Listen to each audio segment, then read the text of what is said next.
Freeway Ricky Ross is a former American drug trafficker from Los Angeles, California. Between 1982 and 1989, federal prosecutors estimated Ricky Ross bought and sold several metric tons of cocaine. During the height of his drug dealing, Ross was said to have sold $3 million worth of drugs in one day. He operated drug sales in states including North Carolina, Indiana, and Oklahoma. He claims that his most profitable deals came from the Ohio area. Over the course of his illegal activity, Ross amassed a personal financial net worth of just under $1 billion.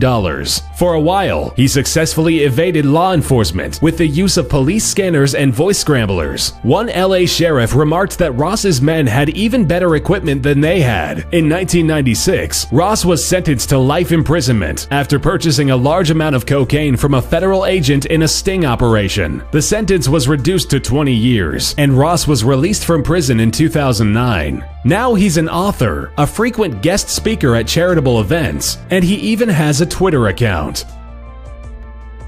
The only woman on the list is Griselda Blanco. She was known as the cocaine godmother and was an integral member of the Colombian Medellin cartel during the mid-1970s. She had a net worth of over $2 billion, all due to drug smuggling in and out of Colombia, Miami, New York, and California. She was a ruthless drug lord that took no pity on the competition, ordering over 200 murders during her career. During the 1980s, Blanco was heavily involved with the Miami drug war, controlling an organization of lawless, murderous gangsters known as the Cocaine Cowboys. Blanco was arrested in 1985, but had no problems running her drug ring from inside the jail up until her release in 2004. The openly bisexual Blanco had 4 children, but 3 of them were killed in kidnappings. After many failed assassination attempts over the years, in 2012, she was shot twice in the head in front of a Colombian butcher shop.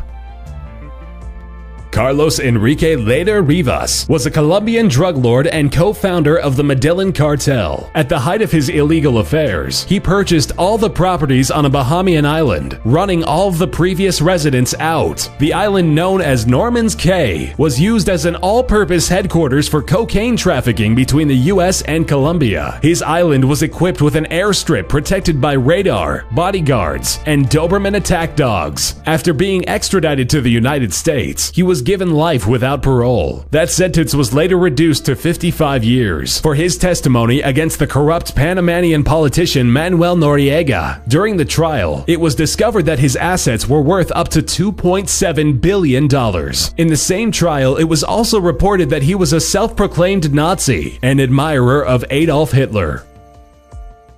Gilberto and Miguel Rodriguez Orejuela were 2 of the co-founders of the Cali cartel. The Orejuela brothers were less violent than their direct rival, the Medellin cartel. The drug-dealing duo were much more inclined to bribery rather than violence. At the height of the organization's reign, they were cited as having control over 90% of the world's cocaine market, racking in profits of over $3 billion for the siblings. After the downfall of the Medellin cartel, the Colombian government turned their attention to taking down the brothers as well. They were both arrested in their homes, one hiding in a secret closet, the other hiding in a hollowed-out bathroom cabinet breathing through an oxygen mask. After being extradited to the US, they were sentenced to 30 years each as part of a plea deal to grant immunity for 29 of their family members. Jose Gonzalo Rodriguez Gacha was a Colombian drug lord who was one of the leaders of the Medellin cartel. He was known for pioneering new drug trafficking routes through Mexico to the United States. This, coupled with his infatuation with Mexican culture, he was given the nickname El Mexicano. Gacha set up a number of labs in the jungles of Colombia, where hundreds of his workers lived and manufactured cocaine. In 1988, Gacha was listed on Forbes' list of billionaires, citing his net worth at $5 billion. During the decline of this empire, he fled to a ranch in Tolu, Colombia, where 300 national police officers cornered him and his cartel members. Being critically wounded by gunfire, Gacha killed himself with a grenade to the face after watching his son get gunned down by Colombian Marines. The Opium King, Kun Sa, was a Chinese warlord, militant, and drug dealer. During the 70s and 80s, 90% of the heroin in New York City was being smuggled from what's known as the Golden Triangle in Asia. The triangle that spread across Laos, Myanmar, and Thailand was controlled by the 18,000 troops in Kun Sa's private military. His heroin empire was the largest that the world had seen at the time, generating the kingpin a fortune of about $5 billion. In 1988, during an interview with a journalist, he offered to sell his entire drug business to the Australian government for $400 million. The offer was declined, stating they were simply not in the business of paying criminals to refrain from criminal activity. He offered the same deal to the US, promising to stop all heroin production if they paid him $50 million a year for 8 years. The United States answered back with an indictment on drug smuggling charges and offered a $2 million reward for his arrest. Kun Sa surrendered to Burmese officials in 1996, but they never arrested or extradited him to the US. Sa lived in peace for 11 years and died of natural causes in 2007. The Ochoa brothers, George, Juan David, and Fabio, were 3 more founding members of the notorious Medellin cartel. DEA sources told Forbes magazine that the brothers' underworld activity started in 1977. It was then that George had his boss executed, taking control over cocaine exports into the United States. 1983, the family had acquired a fleet of 55 aircrafts, including helicopters. Together, the brothers eventually controlled 30% of the Medellin cartel's cocaine trade, netting them a shared profit of $6 billion. Rather than being extradited to the United States on drug trafficking and murder charges, the brothers systematically surrendered themselves to the Colombian government for drastically reduced sentences. All 3 men served 5-year sentences from 1991 to 1996. George is still alive, living in parts unknown in Colombia. Juan David died of a heart attack in 2013. Fabio was eventually extradited to the United States on drug trafficking charges in the late 90s. He is currently serving a 30-year prison sentence. Dawood Ibrahim Kaskar is the leader of the Indian organized crime syndicate known as D Company, founded in Mumbai, India, after the 1993 Bombay bombings, which Ibrahim allegedly organized and financed. He became India's most wanted man. Currently, Ibrahim is hiding from Interpol and is considered a global terrorist by many nations. The United States Department of Treasury said that Ibrahim's syndicate is involved in large-scale shipment of narcotics in the United Kingdom and Western Europe. According to the United States, Ibrahim maintained close links with Al-Qaeda and Osama bin Laden. His organized crime ring D Company controls 90% of India's drug dealing, but is also known for its counterfeit operations, extortion, and arms deals. Ibrahim was number 3 on Forbes' top richest drug dealers in the world in 2011, with a net worth of $6.7 billion.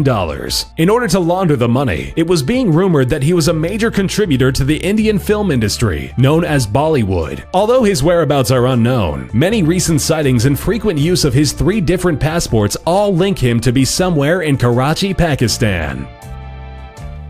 The most powerful Mexican drug trafficker was Amado Carrillo Fuentes. Carrillo took control over the infamous Juarez cartel after assassinating its boss, Rafael Aguilar Guajardo, setting off the city's worst and ongoing bout of criminal violence. The Juarez cartel is known to decapitate their rivals, mutilate their corpses, and dump them in public places to instill fear in the general public, local law enforcement, and rival cartels. He used 22 private Boeing 727 jet airliners to traffic an unprecedented amount of cocaine out of Mexico and into the US. Because of his huge fleet of aircraft, he was given the nickname El Señor de los Cielos, the Lord of the Skies. His fortune has been rumored to be $25 billion. During the mid-90s, the pressure to capture Carrillo intensified among US and Mexican authorities. He would take his private jets to communist nations like Cuba and Russia to seek safe haven. Carrillo decided to change his appearance through a series of plastic surgeries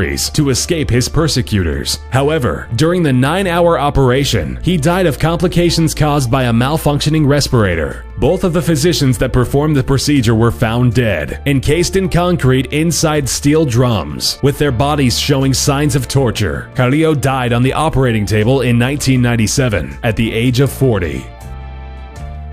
Most men would cower in the presence of the ruthless cocaine kingpin and overlord of the Medellin cartel, Pablo Escobar. He had amassed the most money out of all the previous drug lords on the list, with an estimated worth of about $30 billion, not including the $20 billion buried in different areas around Colombia, known as the King of Cocaine. At one point, he was responsible for supplying 80% of the United States cocaine imports. As a young man, he did petty street scams, sold fake lottery tickets, and stole cars. After kidnapping a city official and gaining an easy $100,000, Escobar knew he wanted to be a millionaire by the age of 22, and he would do anything to achieve it. In 1975, he started developing his cocaine operation. He had an effective policy in dealing with law enforcement, referred to as plata o plomo, forcing police officers to take money or face bullets. Over his career, Escobar was directly linked to the murders of over 1,000 officers, city officials, and civilians. During the height of his operations, he and his cartel brought in more than $60 million per day. He started smuggling drugs through Carlos Leder's Bahamian island, Norman's Cay, from 1978 to 1982. At one point, it was estimated that 70 to 80 tons of cocaine were being shipped from Colombia to the US every month. He worked hard to cultivate his Robin Hood image by building churches, schools, hospitals, and even gave money to the poor. But in the early 90s, the massive manhunt for Escobar began. In 1993, he tried to escape a police task force by running across the rooftops of adjoining buildings. He and his bodyguard were fatally shot. Pablo Escobar was the richest drug lord to ever exist, and many would say that he was also the most dangerous.